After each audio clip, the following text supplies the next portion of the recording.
જીવોની અલગ અલગ કક્ષાઓ છે. કેટલાક જીવો એવા છે કે જેનું લક્ષ્ય માત્ર સુખ તરફ છે. સુખ સિવાયને કંઈ નથી જોતું.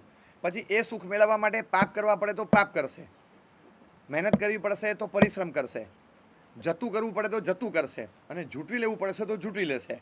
એને એ ચિંતા નથી, જે કરવું પડે તે કરવાનું, સુખ જોઈએ એટ એની કોસ્ટ. એનું ફોકસિંગ જ સુખ ઉપર છે. હવે એની નજર સુખ ઉપર સ્થિર થઈ એટલે બધો જ પ્રયાસ સુખના આધારે છે. કેટલાક જીવો એવા છે કે જેને એનાથી આગળ એને મને પુણ્ય જોઈએ. તમે કહેતા હો તો પૈસા ખર્ચું, તમે કહેતા હો તો દાન આપવું, તમે કહેતા હો તો તપ કરવું, તમે કહેતા હો તો ભૂખ્યો રહું, તમે કહેતા હો તો 3000 પગથિયા ચડી જાઉં, પણ મને પુણ્ય જોઈએ. તમે કહો અભિષેક કરું, ચંદન પૂજા કરું, ઘંટનાદ કરું, આરતી ઉતારું, પૂનમ ભરું, બેસતા મહિને જવું, દસમ કરું, તમે કહો બધું કરું, તમે કહો ત્યાં જવું, પણ મને પુણ્ય જોઈએ. મને કંઈક આમ ચમકારો પુણ્યનો થાય ને, બસ એવું જોઈએ. તમે કહો તો સુખડી, તમે કહો તો મવડી, તમે કહો ત્યાં કરું બધું, પણ મને પુણ્ય આપો. એનું ફોકસિંગ પુણ્ય પર છે. હવે એને તમે પુણ્ય સિવાય ન બતાવી શકો, એના માટે બધું ગૌણ કરવા તૈયાર. એટલે એકદમ શ્રદ્ધાળુ જીવ છે. બહુ ઓછા સુખના આકાંક્ષી જીવો હોય ને એના કરતાં બહુ ઓછા છે. સમજો 100 જીવો છે તો 100માંથી કદાચ 94 જીવો એ સુખના પક્ષમાં છે. 5.5 થી 6.25 જીવો એ પુણ્યના પક્ષમાં છે. અને 5 થી અડધો ટકો એવા છે 100માંથી કે જે ગુણના પક્ષમાં હોય, કે મારા જીવનમાં ગુણો પ્રગટવા જોઈએ, પાપ અને દોષો ઘટવા જોઈએ. બધી વાત સાચી સાહેબ, સામાયિક કરીએ છીએ પણ આમ ક્ષમતા નથી આવતી. આ એનું રિયલાઇઝેશન છે જે 100 ને હોવું જોઈએ, પણ છે જ નહીં બાકીનાને. હજી એ લેવલ આવ્યું નથી. એટલે એવું નથી કે આ કક્ષામાં છે આગળ જ નહીં વધે, પણ એને આ કક્ષામાં પહોંચવાની જરૂર છે. એ પહોંચશે. સાહેબ તપ કરું છું પણ હજી આસક્તિ ઘટતી નથી. તપ કરીએ છીએ પણ હજી ઊંડે ઊંડે તો ઉપવાસ કરતાં બેસણાનું જ આકર્ષણ રહે છે. એમ મને ઉપવાસ કરતાં બેસણાનો દિવસ વધારે ગમે છે. પછી આકળામણ થાય ત્યારે બેસણા દિવસે બોલું ખરો આની કરતાં ઉપવાસ સારા, પણ પાછું ઉપવાસના દિવસે એમ જ લાગે કે બેસણું જ સારું. આ ગઈકાલે જે અપાયું મારો ભ્રમ હતો, એ તો તકલીફના કારણે બોલાઈ ગયું, બાકી અંદરનો વાત એ છે કે બેસણું જ સારું છે. એટલે આપણને અંદરથી મન થાય, ખાવાના વિચાર પણ આવે. ખાવાની પ્રવૃત્તિ બેસણાના દિવસે હોય અને ખાવાની વૃત્તિ ઉપવાસના દિવસે હોય, તો તપ કયા દિવસે રહ્યો? તપ કયા દિવસે? આપણે ખાલી જ રહી ગયા. એટલે તરત અંદર એને આપણે આ કોણ છે 100માંથી અડધો કે 5% જેને આ રિયલાઇઝેશન હોય આ ગુણના પક્ષમાં છે, પાપનો વિરોધી છે. એને પાપ જોઈએ જ નહીં. સુખવાળાને દુઃખ નહીં જોઈએ. સુખનો વિરોધી દુઃખ છે. પુણ્યના વિરોધી પાપ કર્મનો ઉદય છે. પાપ કર્મનો ઉદય, પાપ કર્મનો બંધ નહીં.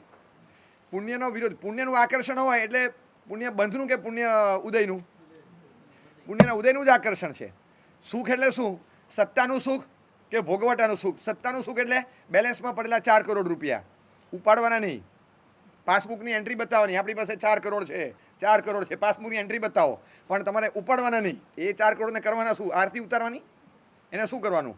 એટલે મારે કરંટ એકાઉન્ટમાં જોઈએ, ગમે ત્યારે વિડ્રોલ કરી શકું એવા. એમ બાકી તો એફડીમાં તમે જુઓ ને તો સત્તામાં આનંદ સુખ અહીંયા પડ્યું. લો મારે ક્યાં સુખ મને ફાફા મારવા જ, પણ મારે ઉપાડ નથી થતો ને એમાંથી. મારે ઉપાડ નથી થતો. ઉપાડ થશે ત્યારે શાહીક ભાવનો આખો થશે, પણ અત્યારે નથી થતો. તો એના કારણે હું એને લિક્વિડેટ નથી કરી શકતો. સુખનું આકર્ષણ એટલે એકચ્યુઅલી અત્યારના મોજ શોખ, સુખ, વૈભવ જે આપણે માનીએ છીએ એનું આકર્ષણ.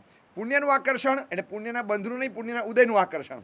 અને જેની પાસે ગુણનું આકર્ષણ છે એને ગુણના અનુભવનું, ગુણના સર્જનનું, બસ ગુણ પરિણતિનું એનું આકર્ષણ છે. હવે ત્રણનું આકર્ષણ હોય તેના 3 વિરોધી, એના પ્રત્યે તિરસ્કાર, ધિક્કાર, એનાથી ડર હોય જ. જે સુખનો આકર્ષી છે એને દુઃખનું આકર્ષણ ન હોય, એ દુઃખથી ભીરું હોય, દુઃખથી ગભરાતો હોય, દુઃખથી ભાગતો ફરતો હોય, એને દુઃખને 12મો ચંદ્રમાં હોય. એવી રીતે જેને પુણ્યના ઉદયનું આકર્ષણ છે એને પાપના ઉદયનું આકર્ષણ ન હોય. પાપના બંધનું તો હોય પાછું. પાપનો બંધ થતો એની પડી નથી, પાપનો ઉદય ન થવો જોઈએ એમ. અને જેને ગુણનું આકર્ષણ છે એ પાપના બંધથી ડરે. ખ્યાલ આવ્યો તમને? ગુણનું આકર્ષણ જેને હશે એ પાપ ભીરું હોય. હવે આ કક્ષા 100માંથી અડધા જીવની હોય. હવે આપણે એમાં આવવાનું છે. અને આ માર્ગાનુસારી કક્ષા છે. આ કક્ષા શરૂઆતની બતાવીશ. જો પાપનો ડર જ ન હોય, પાપનો ડર એટલે શું? પાપ કર્મના ઉદયનો કે પાપ કર્મના બંધનો? પાપનો ડર એટલે શું? મેલેરિયાનો ડર લાગતો હોય, કોરોનાનો ડર લાગતો હતો. અને એ ડર ક્યારે હતો ખબર છે? પહેલી લહેરમાં ખબર નહોતી કે આ શું કરી શકે. ત્રીજી લહેરમાં હવે વેક્સિન લેવાઈ ગયા, હવે એવું કંઈ બહુ થવાનું નથી એવું હતું. ખરો ડર બીજી લહેરમાં, બધા ફફડી ગયા અને ઊંઘ હરામ કરી નાખી, એ બીજી લહેરમાં. બરાબર છે? હવે બીજી લહેરમાં કોરોનાનો જેવો ડર હતો તો કોરોના થવાનો ડર હતો તો એના માટે આપણે કરતા હતા શું? એ ડરનું પરિણામ શું આવ્યું? ક્યાંય જતા નહોતા, બહાર નીકળ્યું તો મુખકોશ બાંધી નીકળતા હતા, ક્યાંય પણ કેટલી વાર હાથ ધોતા હતા, કોઈને અડવાનું નહીં, કોઈને મળવાનું નહીં, ક્યાંય જવાનું નહીં, કશું જ નહીં, ભગવાને નહીં, મારા સાહેબે નહીં, કશું નહીં. અરે ભાઈ ન જવાય પૂજા કરવા, મારી પેલા કોણે આ ટીલી કરી હશે ખબર નહીં, એનું કેસર લઈને આવું ને, મને લાગે કેસર લઈને આવ્યો, કોરોના લઈને આવીશ ભાઈ, રહેવા દે ને તું. આપણે અત્યારથી ડર લાગતો હતો, ક્યાંય જવાનું નહીં, દેરાસરમાં કોરોના આવી જાય, મારા સાહેબ પાસે કોરોના આવી જાય, ક્યાંય નહીં, કશે જ નહીં. અમે નહોતા જતા કોઈ જગ્યાએ, અમે નહોતા જતા. એટલે ચલો ડર તો બરાબર, જઈએ તો અપ્રીતિ થાય કોઈક વાર, એમ થાય કે મારા સાહેબ ફરતા આપણે ત્યાં આવે, આપણે ના ન પડાય. પણ હવે હું લઈને આવ્યો શું ખબર, બોલો. હું તો રોટલીને શાક લઈને ગયો તો મને એનો એમ હોય ને ત્રીજું કંઈક લઈને આવ્યા હશે. એટલે આપણે જવાય નહીં, ઔચિત્યથી ન જઈએ. કારણ કે બિલ્ડિંગમાં જાઓ, 4 ઘરે જાઓ, બિલ્ડિંગમાં બીજા પણ રહેતા હોય, ક્યાંક અરુચિ અપ્રીતિ થાય. 4 મહિના સાધુઓ ગોચરી નથી ગયા ઘરોમાં. શેના માટે? આળસના માટે નહીં, પ્રમાદના માટે નહીં, પણ એટલા માટે કે લોક વ્યવહારમાં ક્યાંય એવું ન લાગે. કાલે સવારે જતા હોય ને આપણે બેફામ ફરતા હોય તો ક્યારે શાસનની પણ હિલ ના થાય કે આ લોકો એમને ફર્યા કરે છે અને આના કારણે વધે, તો નામ અમારું આવી જાય અને છાપે ચડી જાય વસ્તુ. પેલા તબદીલી સમાજનું આવ્યું હતું, હા, તેવી રીતે છાપે ચડી જવાય. એટલે ક્યારે પણ સાધુએ આવું કરાય નહીં, એ વિવેકમાં આવે. નહીં તો શાસનની હિલ ના થાય. મારો આચાર નથી જળવાતો એ ગૌણ છે, પણ શાસન ગૌણ ન થવું જોઈએ. તો આ કોરોનાનો જે ડર હતો, બસ આ દુઃખનો ડર છે. એવી જ રીતે આપણને પાપનો ડર લાગે અંદરથી કે પાપનો બંધ ન થવો જોઈએ. બસ આ પાપનો અહેસાસ થાય ને પછી પાપનો ત્રાસ આવે. પહેલાં પાપનો પાપ તરીકે અહેસાસ જ નથી. પાપ બિરુતા એટલે પાપનો ત્રાસ, અંદરથી ડંખ હોય, ડર લાગે કે કેમ આ પાપ છૂટતું નથી, કેમ પાપ કરવું પડે છે. ન છૂટકાનું હોય કરવું પડે, એ દર્દ સાથે ડંખ સાથે જરૂર પૂરતું કરી દીધું. પણ જ્યાં ઓપ્શન છે ત્યાં શેના માટે કરવું? પણ શેના માટે કરવું? અંદરથી પાપની ભીરુતા હોય એટલે બચવાની કોશિશ તો કરે, ઉપાય તો શોધે કે બચી શકાતું હોય તો બચી જવાય. ઉપાય તો શોધે ને. આમાં બચાતું હોય તો જો ટેક્સ ભરવા માટે લાલચ છે ભલે, પણ ટેક્સમાંથી બચવાના જેટલા ઉપાય હોય એ શીખવાડવા પડે કે આવડતા હોય? શીખવાડવા પડે કે આવડતા હોય? હવે એમાં કોઈએ પરાણે શીખવાડી દીધું કે આપણે જોઈને શીખી ગયા? જ્યાં શીખવા મળે ત્યાં સામે ચાલીને જતા હતા. એ શીખ્યા પછી એનો અમલ કરવામાં ક્યાંક તકલીફ પડે એવું લાગે તો પડસેવા દેવાસે કહીને જતા રહેતા હતા. આ બધું જ આપણે કર્યું. અને આ જ વસ્તુ આ પક્ષે લગાડો, ના એવું બધું કંઈ કરાય નહીં, પછી તકલીફ થઈ જાય તો ઓલામ નહોતી થવાની. તો હિંમત કરીને ગયા હતા અંદર અને પાર પડી જતા હતા. કોઈક વાર તકલીફ થાય તો જોઈ લેશું, એ પડસેવા દેવાશે. આમાં કરીએ ને 16 પાસનું પચકાણ લઈ લઈએ, પડસેવા દેવાશે તો કેમ નથી થતું? એ પડસેવા દેવાશે, પડે પછી ક્યાં જવું? એટલે આપણે નથી જતા, ગણતરીપૂર્વક જઈએ. પણ પાપનો ડંખ અંદર રહેવો જોઈએ. પાપનો પાપ તરીકે અહેસાસ થાય પછી પાપનો ત્રાસ આવે. 4 સ્ટેપ છે. એક સ્ટેપમાં પાપનો પાપ તરીકે અહેસાસ હોય. પહેલાં તમને ફીલ થાય કે yes this is a sin, આને પાપ કહેવાય. પાપ છે ને પાપની ઓળખાણ ગુમાવી દે ઘણીવાર. તમને શું ભાવે? તો ભાવે એવું જ આપવાનું. હવે ભાવે એવું આપવાનું, ભાવે એવું લેવાનું. આ રાગનું પાપ છે તો લે, મને ભાવે એ લો, એમાં પાપ લાગે? કમાલ છે. તો જિંદગીમાં કરવાનું શું? રાગ અને દ્વેષ એ ન કરવા જોઈએ. આ છે ને ઉપદેશના વિષયની બહાર નીકળી જશે આવનારા દાયકામાં, તમે જોજો. કારણ કે ગમે એ તો લેવાનું હોય, ગમે એ ન લેવાય. આ તો કઈ જાતની જિંદગી? એટલે રાગના પાત્રથી કે રાગના નિમિત્તથી દૂર રહેવું. આ ઉપદેશનો વિષય આવનારા દિવસોમાં ઓછી સમજણવાળા સામે રહેશે ખરો? રહેશે. એટલે આ વિષય જ બહાર નીકળી જશે. એટલે મૂળમાં રાગથી બચવા માટે આપણે કોશિશ કરવાની. રાગ એ પાપ છે એ હજી સમજણ જ નહીં આવે. કૂતરું હોય એની કક્ષા શું? 4 પગવાળા પ્રાણીની કક્ષાથી ઉપર થોડું ઉઠ્યું. પાળેલું હોય તો એના જીવનમાં સ્ટાન્ડર્ડ ઓફ લિવિંગ એનું કંઈક સારું હશે, પણ સ્ટાન્ડર્ડ ઓફ અન્ડરસ્ટેન્ડિંગમાં કાંઈ ફરક ના પડે. એ તો રહેવાનું જ. હવે એ કૂતરું તમે એને બિસ્કિટ નાખો, પગ ચાટે. દૂધ પીવડાવો, પગ ચાટે. એને બોલથી રમાડો, પગ ચાટે. કારમાં ફરવા લઈ જાઓ, પગ ચાટે. એને સહેજ સારું કરો તો તમારા પગ જીભથી ચાટતો થઈ જાય, અને સહેજ તમે ચોંટીઓ ભરો બટકું ભરી જાય. આને વાર નહીં, કૂતરાને વતાવાય પણ નહીં. એને તમે પંપાળો, એક પગ ચાટે, ધીસ ઇઝ રાગ, અને સહેજ ચોંટીઓ ભરો તો બટકું ભરી જાય, ધીસ ઇઝ દ્વેષ.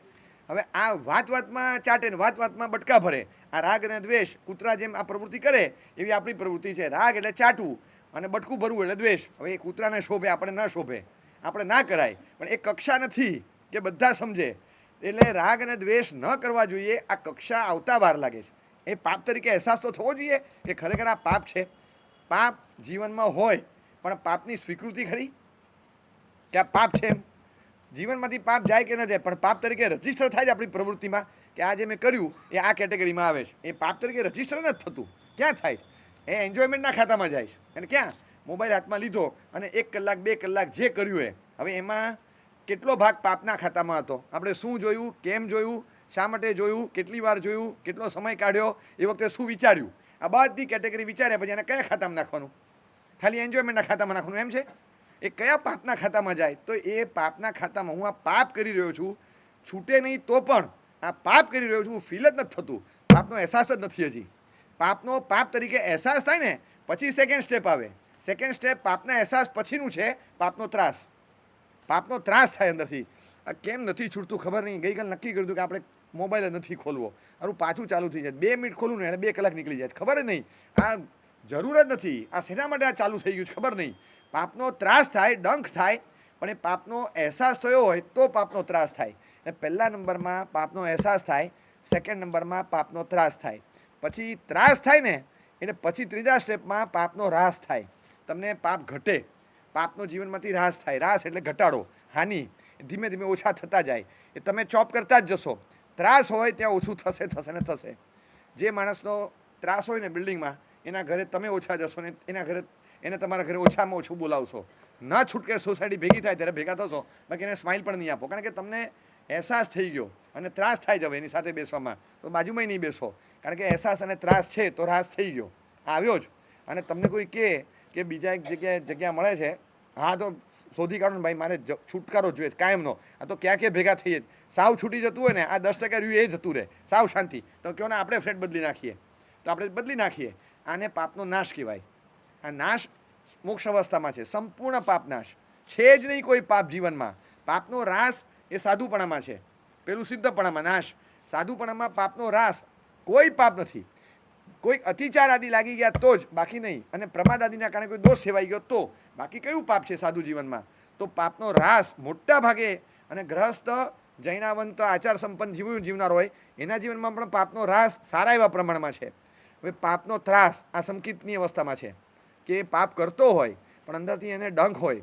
એટલે સંકિતી આત્મા પાપ કરે તો પણ ડંખ હોવાના કારણે અત્યંત તીવ્ર કર્મ બંધ ન થાય. અપોસી હોય બંધો જેણના નિધમ દસમ કુણાઈ. નિર્ધ્વંસ નિષ્ઠુર પરિણામથી એ પાપ નથી કરતો, માટે એને અલ્પ કર્મ બંધ થાય. પણ કોને? સંબંધિઠી જીવો, જે સમ્યક દ્રષ્ટિ જીવ છે એની વાત છે આ. સમ્યક્ત્વની અવસ્થામાં પાપનો અહેસાસ થાય અને ત્રાસ થાય.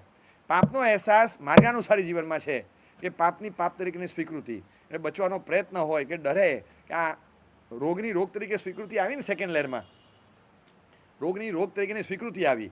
પહેલી લહેરમાં વાયકાઓ ચાલતી કે આ તો બધું કે ખાલી શરદી છે ભાઈ, આમાં શરદીને ખાંસી અને થોડો તાવ. એટલે આમાં એકચ્યુઅલી એવું છે કે બ્રોન્કાઇટિસની પૂર્વાવસ્થા અને થોડું વાયરલ ફીવર, આ બે ભેગા થઈ જાય ને, આ લોકો કોરોના નામ આપી દીધો છે, ધંધો છે ખાલી, બાકી કશું છે નહીં, કશું છે નહીં, ખાલી ડરાવે છે. પહેલામાં અહેસાસ નહોતો, બીજામાં અહેસાસ અને ત્રાસ જોરદાર આવી ગયો, પછી ત્રીજામાં પાછા આપણને એમ થઈ ગયું કે હવે રાસ થઈ ગયો તો બહુ વાંધો નહીં આવે, બરાબર છે. એટલે હવે કોઈ ડરતું નથી, હવે કોઈને કંઈ લાગતું જ નથી. તો એ વખતે જે અહેસાસ થયો નહોતો ત્યારે આપણે નીકળતા હતા બહાર, ત્યારે ના પાડવી પડતી હતી કે ભાઈ નહીં થાઓ, નહીં ભેગા થાઓ, નહીં ભેગા થાઓ. પછી તો ભેગા જ નહોતા થતા, ક્યાંય નહીં, કશું જ નહીં. તમે વિચાર કરો કે કોઈ માણસ એવો નહોતો કે પપ્પાને કોરોના થયો તો, પપ્પા ગુજરી ગયા અને અંતિમ સંસ્કારમાં તો જવા ન દે, પોટલું વાળીને મોકલી દેતા હતા. ક્યાંય વાંચ્યું તમે કે દીકરાઓ રહી ન શકે, જે થવો જ થાય, અમને કોરોના થાય તો ચીપકો દો, પણ પપ્પાનું તો અમે મળશું જ, ડેડ બોડીને એકવાર ભેટી તો પડીશ જ. આવો પ્રેમ એકે દીકરા નહોતો. ક્યાંય વાંચ્યું કે પ્રોટોકોલ તોડીને બધા જતા રહેતા હતા? થાય તો ખરું ને, કોઈને ન હોય. કેટલા લોકોએ, લાખો લોકોએ મા બાપો ગુમાવ્યા છે કે સંતાનો ગુમાવ્યા છે, એમાંના કોઈને એવો પ્રેમ નહોતો. પણ એવું કોઈએ કર્યું નહીં, કારણ કે બધાને અંદરથી ત્રાસ હતો, રોગનો ફફડાટ હતો. એટલે એના કારણે સ્નેહ, મમતા બધું તૂટી ગયું. લાઈફ પાર્ટનરો એકબીજાના જતા રહ્યા હોય, 35-40 વર્ષથી ભેગા રહેતા હતા, બધું પતી ગયું કે હવે નથી, છૂટકો જ નથી ભાઈ, સરવાળે આપણે જતા રહીશું તો પાછળવાળાનું કોણ? એટલે કંઈ નહીં, ગયા તો હવે ઓછી રહે. આ રીતે મને મનાવતા હતા, કારણ કે અહેસાસ થયેલો અને ત્રાસ ઊભો થઈ ગયેલો, એટલે અટકી શક્યા. જ્યાં સુધી પાપનો અહેસાસ ને ત્રાસ ન આવે ત્યાં સુધી પાપ અટકે નહીં. પાપ ભીરુતાનું આ લક્ષણ છે કે એનો ત્રાસ થવો જોઈએ, અંદર ડંખ રહે. પાપ કરતા વખતે અંદરથી ડંખ હોય, અને અંદર જ્યારે ડંખ હોય એ ફીલ થતું હોય, એ કરે ખરો પણ હી કેનોટ એન્જોય ફુલેસ્ટ, આમ પૂરેપૂરું એન્જોયમેન્ટ ના આવે. સાહેબ જિંદગી જીવવાની મજા શું આવે? તો પછી તો પહેલાં એ નક્કી કરો કે જિંદગીનું ધ્યેય શું છે, એન્જોયમેન્ટ કે એનલાઇટમેન્ટ. જિંદગીનું ધ્યેય નક્કી કરો. જો એનલાઇટમેન્ટમાં ધ્યેય હોય તો જ આ ઉપદેશ કામનો છે. જેને એન્જોયમેન્ટ સિવાય બીજું કોઈ ધ્યેય જ ન હોય એ ઉપદેશની બહાર છે. એને માટે ઉપદેશ કામ જ નહીં લાગે. તે એન્જોયમેન્ટ કર્યા કરે, જે વખતે એનલાઇટમેન્ટનો દરવાજો ખુલે ત્યારે આ તત્વને સમજશે. બાકી એને 1 વર્ષ વધારે લાગશે, કારણ કે આ 3rd સ્ટાન્ડર્ડનું સિલેબસ હોય તો આપણે એમ માનવાનું હજી 1st સ્ટાન્ડર્ડ કે 2nd સ્ટાન્ડર્ડમાં છે, એને સિલેબસ આવતા વર્ષે આવશે. પણ આ કવિતા ક્યાં આવી? તો કે એ 3જા સ્ટાન્ડર્ડમાં છે, તું બીજામાં છે, 3જામાં આવે ત્યારે વાંચે, આ જ આવશે પંક્તિ, છેલ્લે આ જ આવવાનું છે. એટલે અંદરથી પાપનો ડંખ હોય તો એ એન્જોય ના કરી શકે તો ન થઈ શકે. હું તમને સમજાવું કે એકવાર ડંખ હોય ને અંદર તો એને એન્જોયમેન્ટ નથી જ રહેતું. એને ખ્યાલ છે કે હવે આ કરવું પડે છે, કરી દઈએ, અને ના નથી, પણ એ કરતી વખતે એને અંદરથી આનંદ ન હોય. એ સમજતો હોય કે આ કરવું પડે છે, કરી દઈએ, એની ના પણ નથી, પણ અંદરથી એન્જોય ના કરી શકતો હોય. કેટલીક પ્રવૃત્તિ એવી હોય કે કરવું પડે છે, એન્જોય ના કરે, ડંખ રહે અંદર, અને એ ડંખ એને પાપનો એવો તીવ્ર કર્મ બંધ ન કરાવે. તો આટલું આપણે રાખીએ કે જીવનમાં પાપ કરતાં પહેલાં બિનજરૂરી અટકાવવાના, અને જ્યાં અટકે નહીં એનો અહેસાસ થવો જોઈએ કે ધીસ ઇઝ અ સિન, આ પાપ છે, એને અટકાવવાનો પ્રયત્ન નથી થતો, તો એટલીસ્ટ હું હાજરી પણ આપું, પણ અંદરથી એટલો બધો રાચી પાચીને એન્જોય ના કરું કે જેના કારણે મને વધારે કર્મ બંધ થાય. જેટલા બચાય એટલા તો બચીએ. કેટલી મિનિટ હાજરી આપી એના આધારે કર્મ બંધ નથી. કેટલા ટકા ભળ્યા કે પીગળ્યા અંદર એના આધારે કર્મ બંધ છે. તમે 1 કલાક બેઠા પણ અંદરથી એવી અસર નહોતી તો કંઈ નહીં. કેટલાક પ્રસંગો એવા આવે. શાહપુરમાં મારું ઉદ્યાન હતા, એક બેને 28 કે 35 કંઈક કર્યું હશે, ડિસેમ્બર 28 પાર્યું. જાન્યુઆરીમાં માળ હતી, ડિસેમ્બર 27 કે 26 કે 27 28 એમ પાર્યું. પાર્યા પછી ઘરે ગયા અને મને કહીને ગયા, મને કહે સાહેબ મારા ઘરમાં કોઈ સંસ્કાર નથી, વર છોકરાઓ કોઈને ધર્મ ગમતો નથી, સોફ્ટ માણસો, મેં કરી તો મને ના નથી પાડી, પણ સાહેબ એકાદ વાર આવી ગયા, બાકી કોઈ સાતા પૂછવા કે પાછળ શું કંઈ પડી નથી. મેં મારી આરાધના કરી લીધી, મને બહુ આનંદ આવ્યો. ઉંમર 55 આસપાસ. સાહેબ ઘરમાં કોઈને મોજ શોખ ને જીવન બસ આટલું છે. હવે સાહેબ ઘરે જવું, અમારી સોસાયટીના 300 ફ્લેટ ભેગા મળી મોટા ટેરેસમાં ઉપર 31st નાઇટ ઉજવે છે બધા સોસાયટીવાળા. ધમાકેદાર 9 થી 1નો પ્રોગ્રામ હોય, 12 વાગે એટલે ધડાકા ભડાકા શરૂ થાય અને પછી 12:15 બધા જમવા બેસે. તો હવે આમાં મેઇન જે કમિટી છે, સંચાલન કમિટી, એમાં મારા મિસ્ટર છે. હવે મને પહેલાં કીધું કે તારું પતી જશે ને 29 પહેલાં, પછી પાછળ કંઈ એક્સ્ટ્રા નહીં આવે ને, તો કે ગયા વખતે આવ્યું હતું. એક વખત એવું થયેલું કે પેલા માળ પહેરી હશે કે તો બોલો પૌષધ વાળવા માટે 1-2 એક્સ્ટ્રા કરેલા પાછળ, એ કે પાછળ બધું કંઈ એડ નહીં થાય ને, કારણ કે આપણે ઘણીવાર ચર્ચા જીએસટીની ચાલે, પ્રાઇસમાં ટેન્શન ના હોય. એ 5%, 12%, 18% કંઈ પણ ડિફર થાય ને પાછું, એટલે એનું ટેન્શન હતું. એટલે કે ના મારું પતી જશે. એટલે સાહેબ આવું પૂછેલું હતું, અને મેં કીધું છે પતી જશે, એનો મતલબ કે મારી હાજરી અપેક્ષિત છે. હવે સાહેબ આ ઉદ્યાન કર્યા ત્યારે મેં હાય પાડી હતી, આ કર્યા પછી થાય સાહેબ નળ ખોલી શકું એમ નથી અત્યારે 4 દિવસ તો, 5મા દિવસે ખબર નહીં, પણ આજે મારા પરિણામ અલગ છે. એ કર્યા હોય એને જ ફીલ થાય. એ વખતના આજે નોર્મલ થતાં વાર ન લાગે, પણ એ વખતે પરિણામ એવા હોય કે આમ ડોલ ભરેલી પાણીની પડી છે ને, ટમ્લરમાંથી લઈને નાવાનું જ ખાલી પૂજા કરવા, એ ટમ્લર ભરી ન શકે. 2 દિવસ એમ થાય મેં ક્યાં કર્યું નથી. તમે પૌષધ પાડીને ગયા પછી શ્રાવિક આવીને કે ગાડીની ચાવી તો અધ્ધરથી આપે, તો કે હવે ક્યાં અધ્ધરથી આપો છો? તો કે હું ભૂલી ગયો, આમ અધ્ધરથી આમ લે આમ અધ્ધરથી મૂકે. એટલે કે હવે અડાય, કે હા ભૂલી ગયો.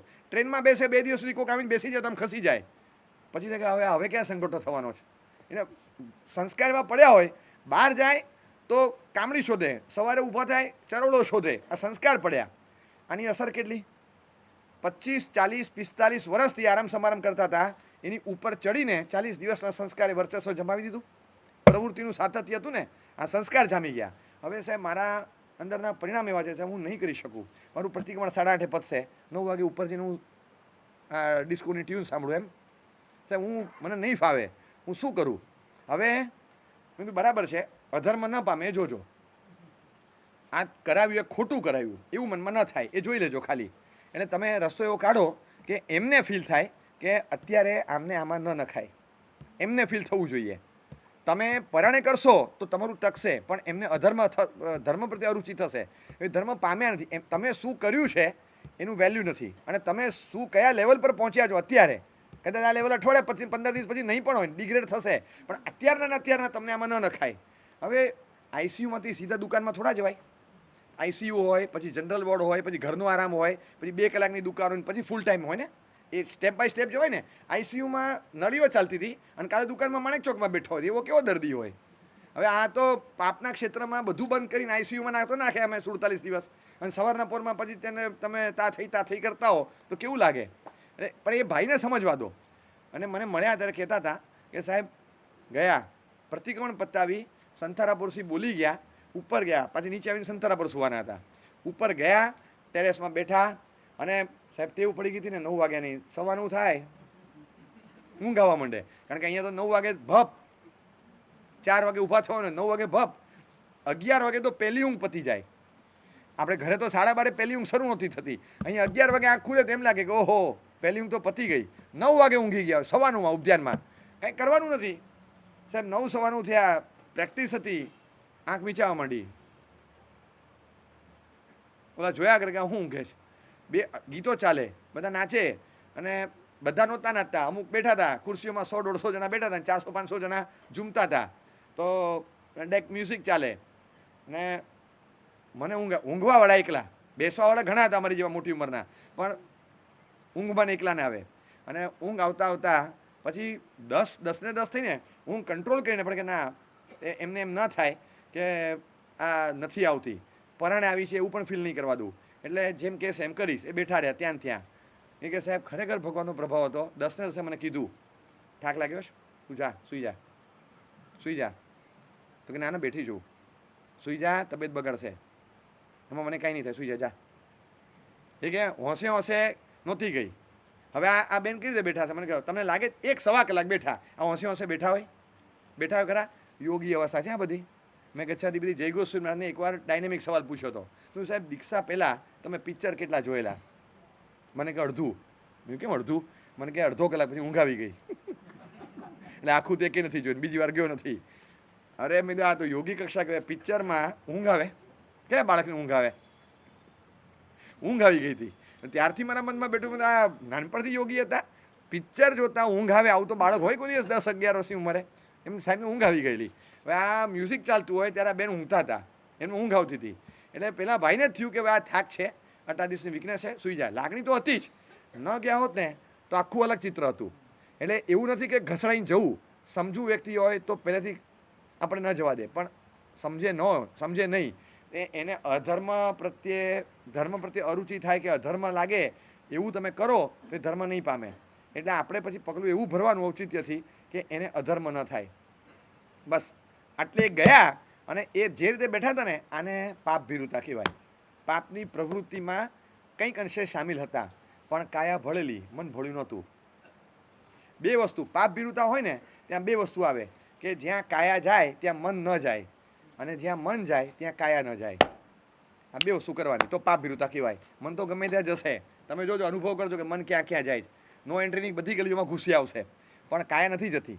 પાપનો ડર, સમાજનો ડર, શરમ, કુળની ગરિમા, ઘણા કારણો છે, સજાનો ભય, ઘણા બધા કારણો હશે, પણ ગમે તે ગલીમાં નો એન્ટ્રી હોય તો એ મન ઘૂસી જશે, કાયા નહીં ઘૂસે.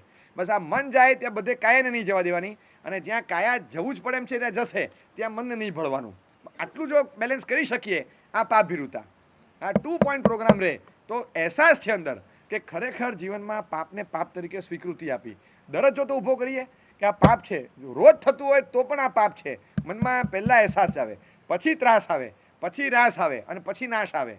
એ વખત તો નાશ થવાનો નથી, મનમાં થઈ જાય કે આ નહીં જ, એમ છૂટતા હશે સાહેબ. પછી છોડવા માંડીએ છીએ ને તો આમ સફોકેટ થઈ જવાય કે આ તો બધું છૂટી જશે, પછી સફોકેશન થઈ જાય.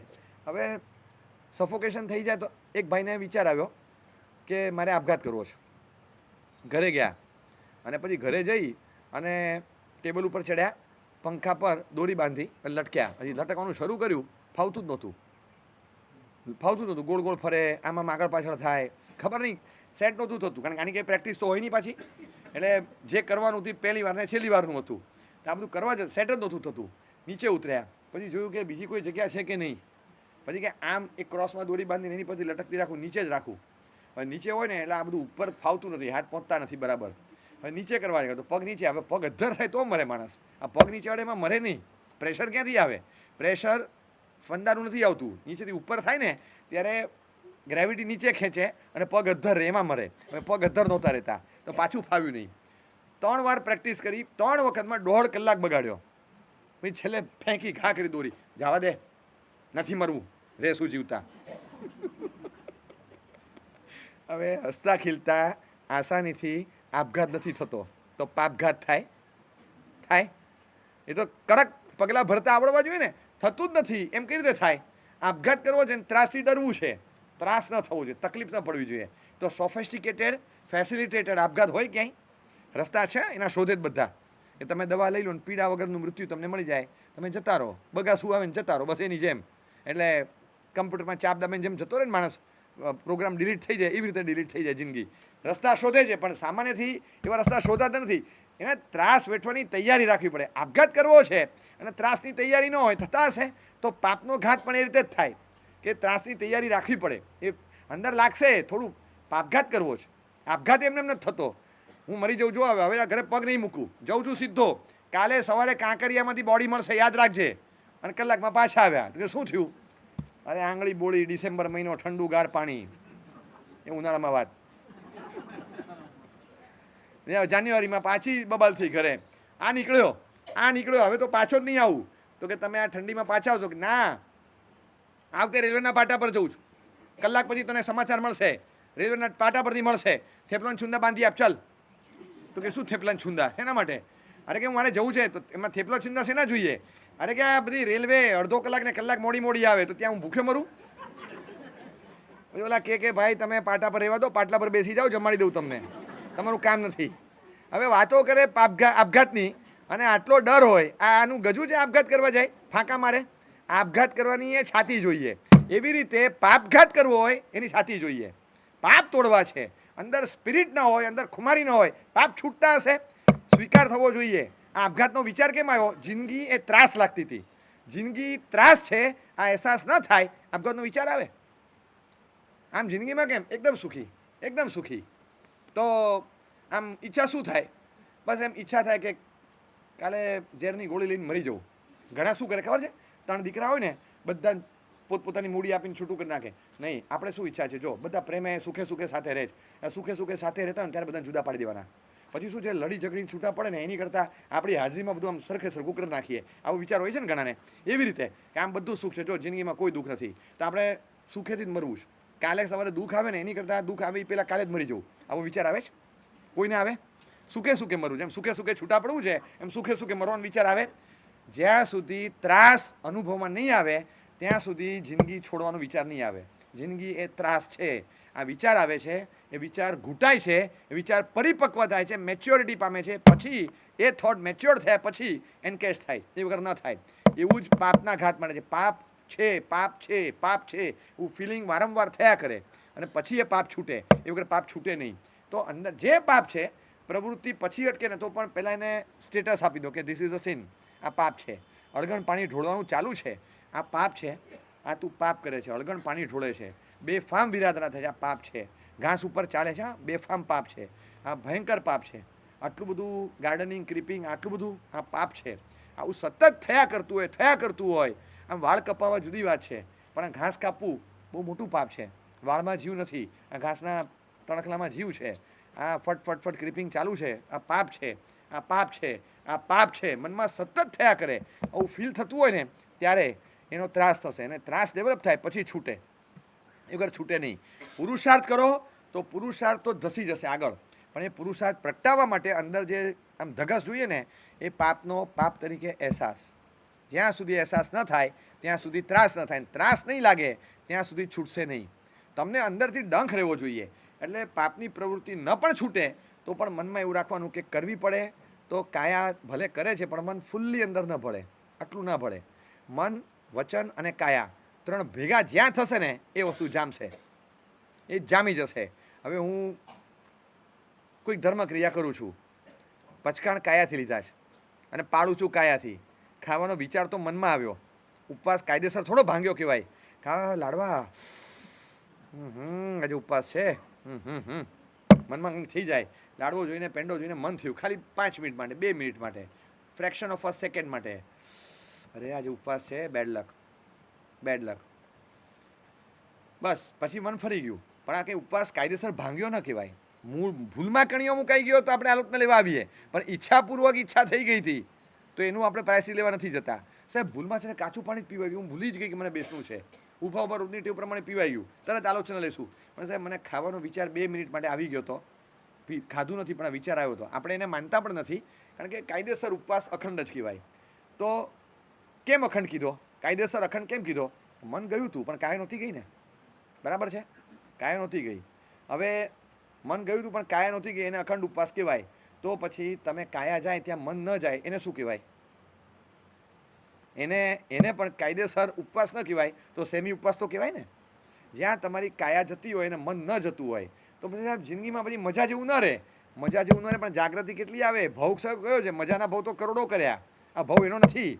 તમે જે સ્ટેજ પર છો અને આ નહીં તો આવતા ભવમાં પણ જે સ્ટેજ એટેન્ડ આમે કરવાનું છે, તો પછી મોડા પડીને કાંઈ ફાયદો શું છે?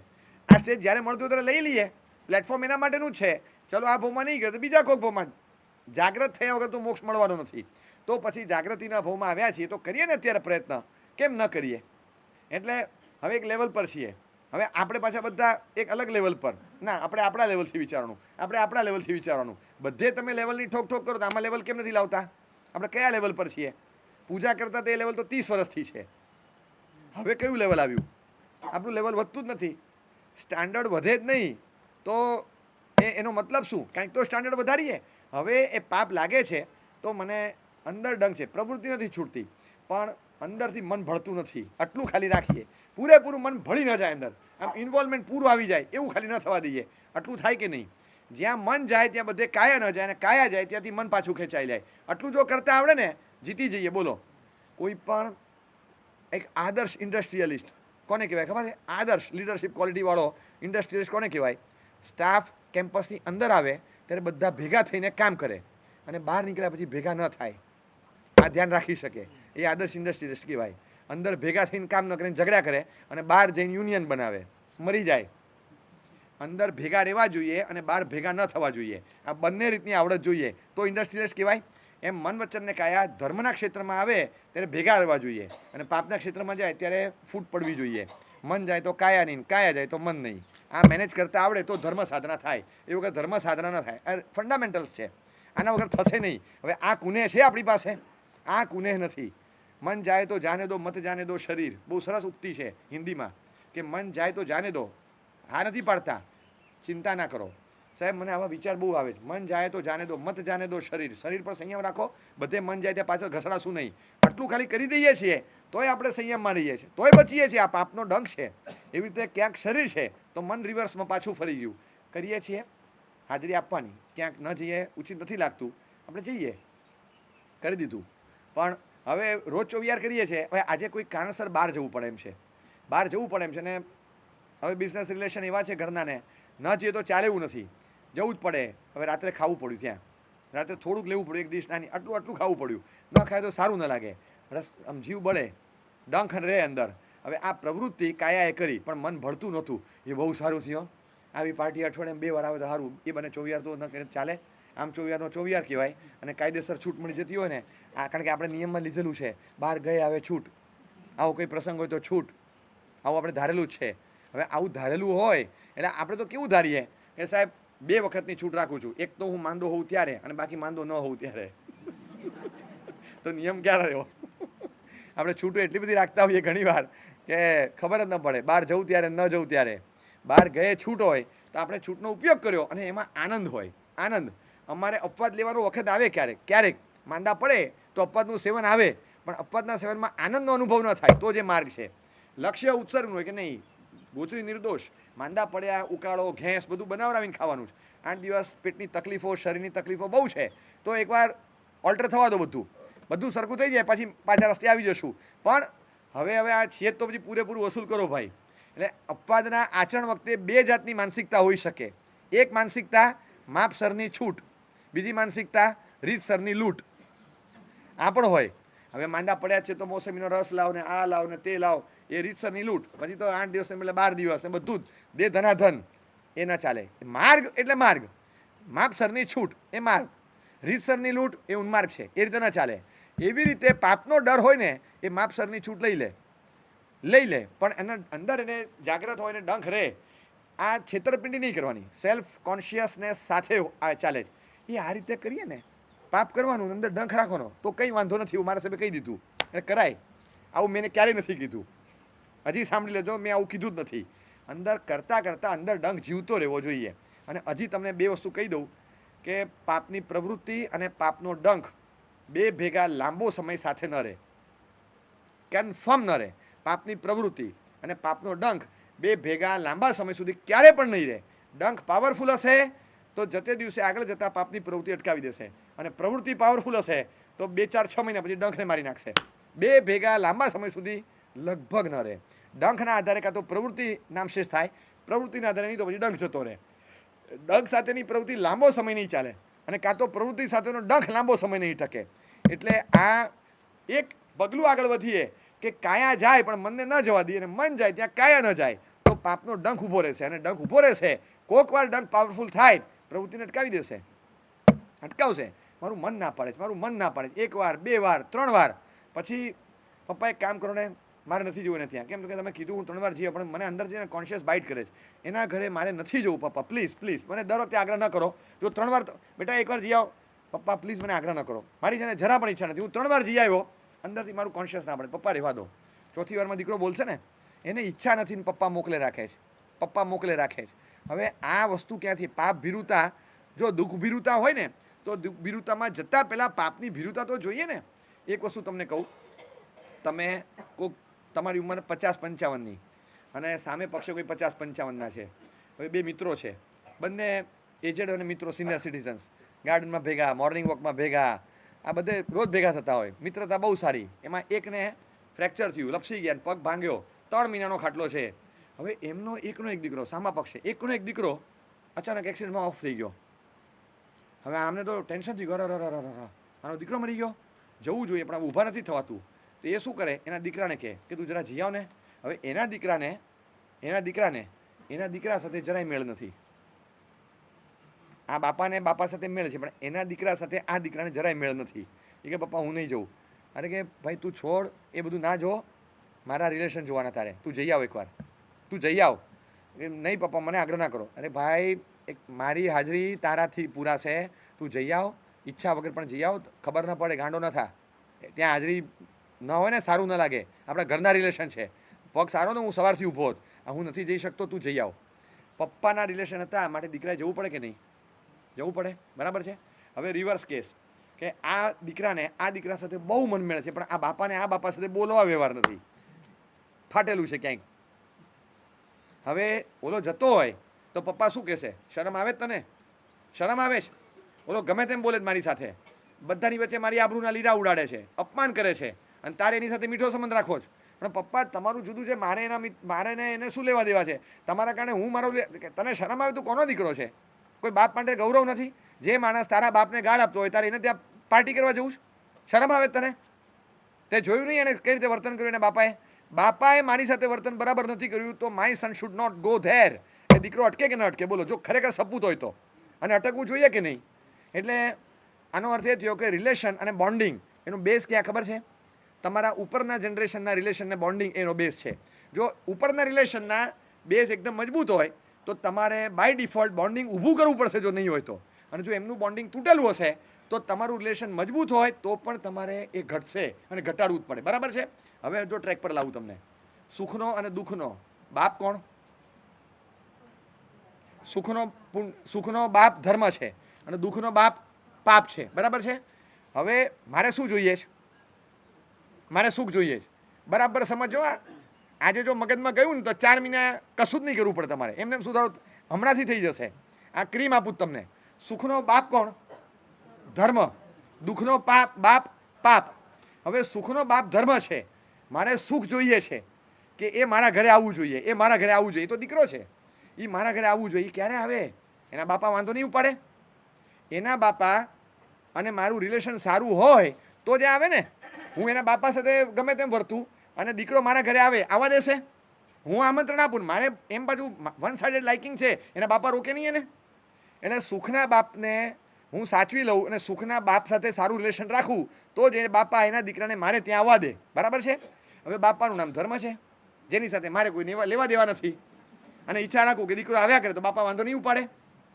હવે તમને સુખ સતત મળ્યા કરે, એ માટે શું કરવું જોઈએ મને કહો? રિલેશન બાપા સાથે સુધારવું પડે, બાય ડિફોલ્ટ ધર્મ ના કરવો પડે. આ સોશિયલ સેન્સ છે ને, આટલી અક્કલ ના આવે આપણને. સીધું લોજિક છે, ગળામાં શીરાની જેમ ઉતરી જાય કે હું જ્યાં સુધી બાપા સાથે રિલેશન ન સુધારું ત્યાં સુધી દીકરો ના આવે મારે ત્યાં. હવે દુઃખ લાવવું છે જીવનમાં, એને આવવાની ઈચ્છા બહુ છે, નથી લાવવું. અરે ભાઈ તું રહેવા દે ને ભાઈ, નહીં બોલાવે ને ત્યાં, નહીં બોલાવો અત્યારે કહું છું તને, નહીં બોલાવો. આ ના આવવો જોઈએ, એને નો એન્ટ્રી આપવી છે. પણ હવે એના બાપા સાથે પાછા મારે મીઠા સંબંધ છે, દુઃખનો બાપ પાપ, એની સાથે મારે બહુ બહુ મીઠો સંબંધ અને સોફ્ટ કોર્નર ખરો. એના બાપા કે તું જઈ આવ, મારે નથી બોલાવવા તોય મારા ઘરે આવે છે. હવે એ મારા ઘરે ન આવે એવું કરવું હોય તો મારે શું કરવું પડે? થોડાક એના બાપને ઇગ્નોર કરવા પડે.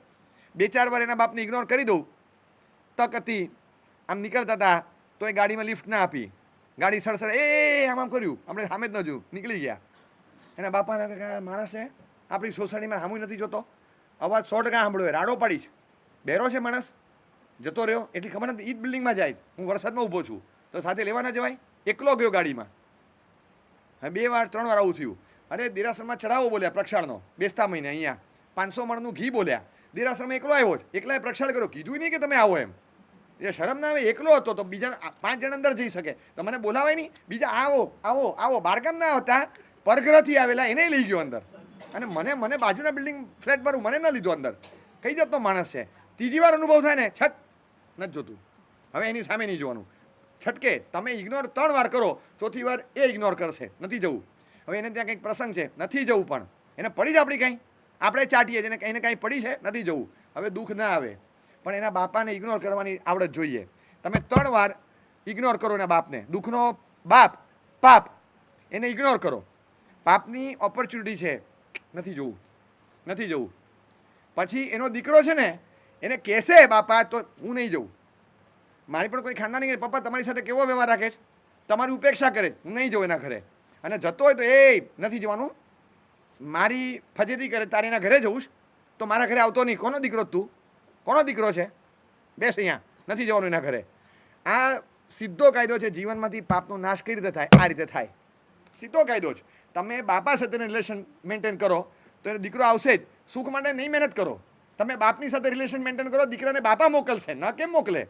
આ સોશિયલ સાયન્સ છે, હું તમને બીજું નથી શીખવાડતો, વ્યવહારુ જ્ઞાન છે જેને અમલમાં મૂકો. અને તમે બાપાને ખાલી ઇગ્નોર કરો, દીકરો નહીં આવે. દુઃખ ના આવે તો સારું, પણ રોજ હું જાપ કર્યા કરો છો, તમે બાપા સાથે રિલેશન બગાડી નાખો, ન જ આવે, ના બાય ડિફોલ્ટ ના આવે. અને બાપા સાથે રિલેશન જમાવી દો, દીકરાને ધક્કો મારીને મોકલશે, મારે જવું નથી, મારા સોગન જવું પડે તારે, અને મોકલશે. કારણ કે સંબંધ છે, એવો સંબંધ છે. એટલે આવડત નહીં હોય દીકરાને, આવવાની ઈચ્છા નહીં હોય તોય મોકલશે. આપણે સુખ જોઈતું હોય તો એના બાપા સાથે રિલેશન મેન્ટેન કરવાનું, અને દુઃખ નથી જોતું તો બાપા સાથે ઇગ્નોર કરવાના બાપાને, એટલે આપોઆપ દીકરા નહીં આવે. દીકરા સાથે રિલેશન ઊભું કરવાનો પ્રયત્ન નહીં કરવાનો. આપણે એના પપ્પા સાથે, ઉપરના જનરેશનને હાચવી લો, નીચેનું જનરેશન સચવાઈ જશે. ઉપરના જનરેશન સાથે જરાક ઘાલમેલ કરી નાખો, એટલે નહીં આવે. આ સિક્રેટ છે સુખ પ્રાપ્તિની અને દુઃખ નાશની. પણ અલ્ટિમેટલી શું આવ્યું કે પાપ ભીરુતા પોસાશે. તમે જુઓ કે શું આવે છે, પ્રવૃત્તિ પાપની અટકશે. તમને આ ચાલાકી આવડવી જોઈએ, અને આજે નહીં આવડે તો રસ્તો તો આ જ રહેવાનો છે. તમે એકવાર ગાડી લેવા જાઓ ને તો રસ્તો તો આ જ લેવાનો, બીજી કાંઈ. તમને મોંઘી ગાડી લેવી હોય, તમને એમ લાગે કે મારે જેગુઆરની, ચાલો હમણાં જવા દો આપણે બીજી લઈએ, પાછું ઊંધું થઈ જાય. આપણે કોઈ મોટી ગાડી લેવી હોય, 2.5 કરોડની ગાડી આવતી હોય, તો એ 2.5 કરોડની ગાડી લેવા જતાં તમને શું થાય મનમાં? નથી પરવડતું. તો ગાડી કેન્સલ કરો છો કે કેપેસિટી ડેવલપ કરો છો? કોણ માણસ હશે કે જે લોન નથી લેતો ધંધામાં, ગાડીમાં? કોણ નથી લેતું? આ તો ઘર ખર્ચની મળતી નથી, બાકી એ લઈએ.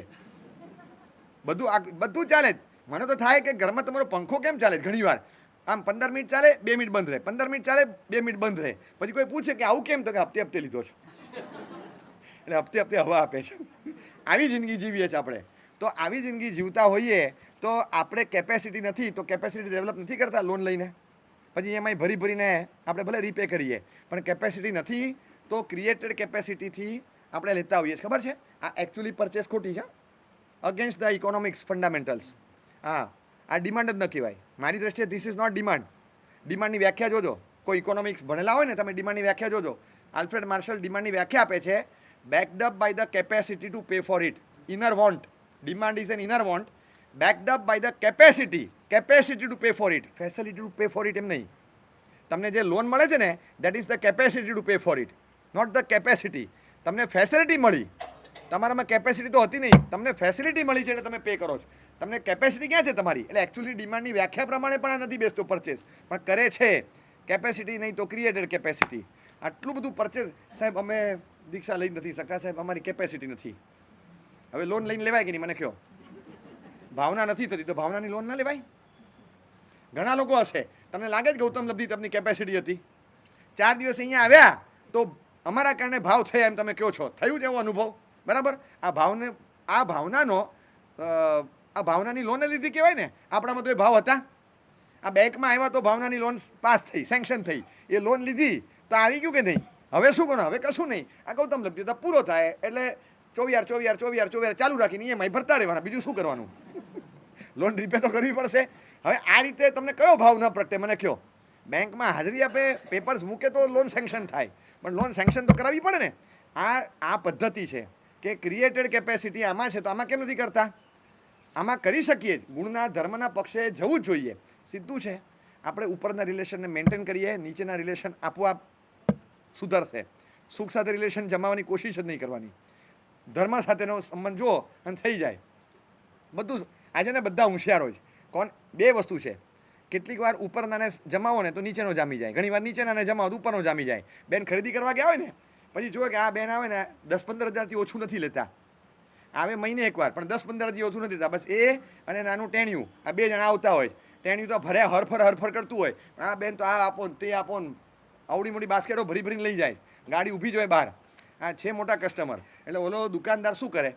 એ તમને કાંઈ ન કરે, કારણ કે તમે બેન છો, તમને થોડા પ્લીઝ કરાય. એ ટેણિયા કહે છે બેટા શું ભાવે તને? એટલે ચોકલેટ લેતો, એને ચોકલેટ આપે. એને ખબર છે કે ચોકલેટ આને આપવું એટલે બેન આવશે. આ 5 ચોકલેટ આપીને તમને 2 વાર એન્ટ્રી તમારી ફ્રીમાં લઈ જશે. બોલો આને શું કર્યું? તમારી સાથેનું રિલેશન મેન્ટેન કર્યું. કમર્શિયલ બેઝ ઉપરનું તમારી સાથેનું રિલેશન મેન્ટેન કરવા માટે એને માર્કેટિંગ કઈ રીતે કર્યું? એને એટેચમેન્ટ કેળવી લીધું છોકરા સાથે. મમ્મી આપણે ઓલી સ્ટોરમાં જઈએ તો, મમ્મી આપણે ઓલા સ્ટોરમાં જઈએ, ના આપણે આ બાજુ, મમ્મી ઓલા સ્ટોરમાં જઈએ તો ઓલા અંકલ પીપર નથી, આપણે એ સ્ટોરમાં જઈએ તો. છોકરો ખેંચી આવશે તમને અહીંયા. અને થાય કે નહીં? છોકરો ખેંચી આવે. બસ આટલું જ હોય, બીજું કશું નથી હોતું. સારું મને આવું સૂચતું નથી, હું રાખતો નથી પીપરમેન્ટ.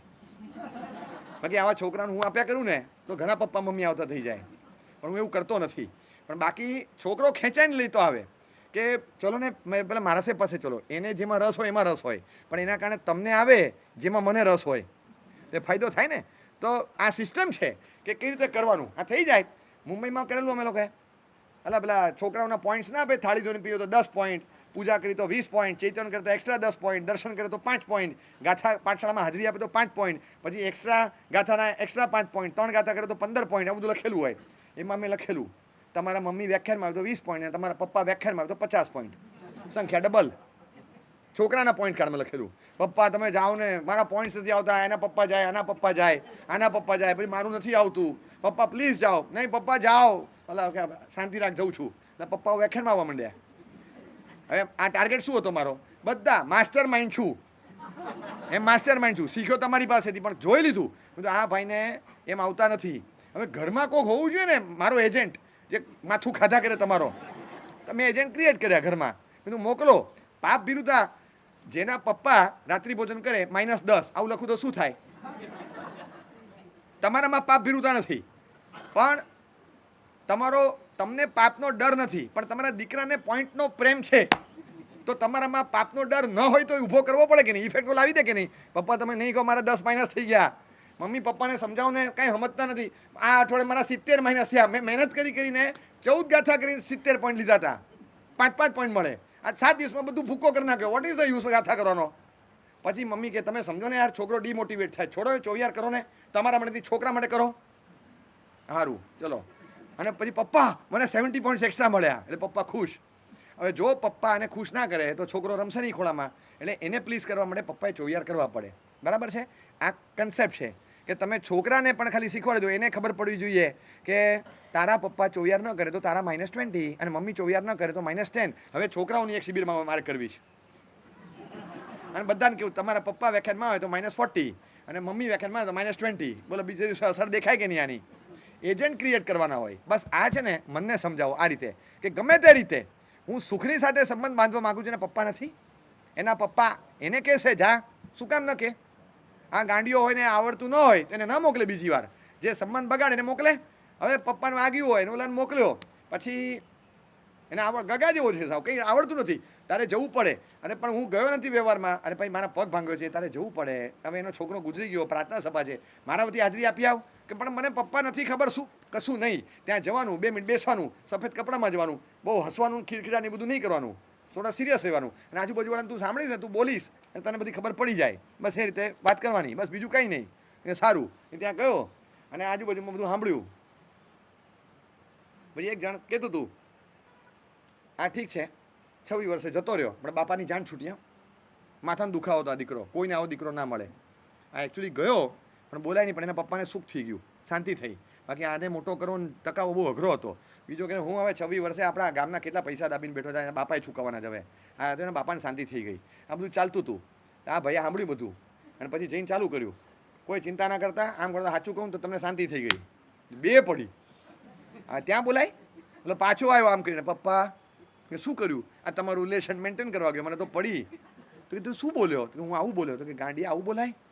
તમે મને કીધેલું આજુબાજુમાં જે બોલે, પણ આજુબાજુમાં 3 જણા આવું બોલતા હતા. અરે મારા તને કાંઈ આવડતું નથી, તું જાન ભાઈ, તું જા, મોટા મોક, તું જા, જરા ખરખરો કરી આવ, આ બધું બાફી આવ્યો છે, તું જઈ આવ, જા. ઓલો ગયો. એ કે તમે ચિંતા ના કરતા ભાઈ, મારા પપ્પાએ મને મોકલ્યો છે, આ મારો નાનો ભાઈ આવ્યો હતો, એને કોઈ વ્યવહારનું જ્ઞાન નથી, એને ખબર જ નથી. આ તમારો દીકરો મરી ગયો, મારા ભાઈને મોકલાય જ નહીં એકચ્યુઅલી. હવે તમારો બીજો દીકરો જશે, કન્ફર્મ હું જ આવીશ. આવું બોલાય? રિલેશન મેન્ટેન કરતા આવડવા જોઈએ ને પાછા. ઓલો 4 ખાઈને આવે. રિલેશન મેન્ટેન કરવાની પણ એક ટ્રીક છે. એટલે ડિસગ્રેસફુલ ના લાગે એ રીતે પ્રતિસાદ આપવાનો અને રિલેશન મેન્ટેન કરવાનું. હવે ક્રક્સ ઓફ ધ મેટર એટલું છે કે પાપ ભીરુતાનો ગુણ મારામાં ડેવલપ કરવો છે, તો મારે કરવાનું શું? મને જીવનમાં સુખ જ જોઈએ. ચલો, હું એ કેટેગરીમાં નથી કે મને ગુણનું આકર્ષણ હોય, એ 5% છે. મને પુણ્યનું આકર્ષણ હવે 4.5-5% છે. ચલો એ નથી, મને સુખનું આકર્ષણ છે. હું I fall under the most popular category, સુખનું આકર્ષણ છે. ચલો વાંધો નહીં. તો એ કેટેગરીમાં બહુ બધા છે, આઈ ફોલ અંડર ધેટ કેટેગરી, તો વાંધો નથી. પણ એ માટે સુખના બાપ ધર્મ સાથે નાતો ઊભો કરી દેવાનો. સુખ આવશે, આઈ ફોલ અંડર ધેટ કેટેગરી, કે દુઃખ ન જોઈએ. સુખની કેટેગરીમાં છું એટલે વિરોધી દુઃખનો છું, તો વાંધો નહીં. દુઃખના પપ્પા સાથે સંબંધ ઇગ્નોર કરો, બગાડી નાખો, દીકરો નહીં આવે.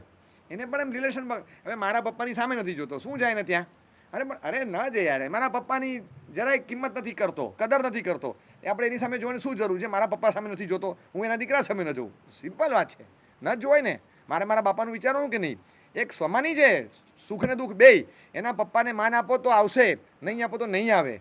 હવે સુખને લાવવાના અને દુઃખને નહીં લાવવાના આ સિક્રેટ પોલિસી જ્ઞાનીઓ આપે છે. આને જીવનમાં લાવો.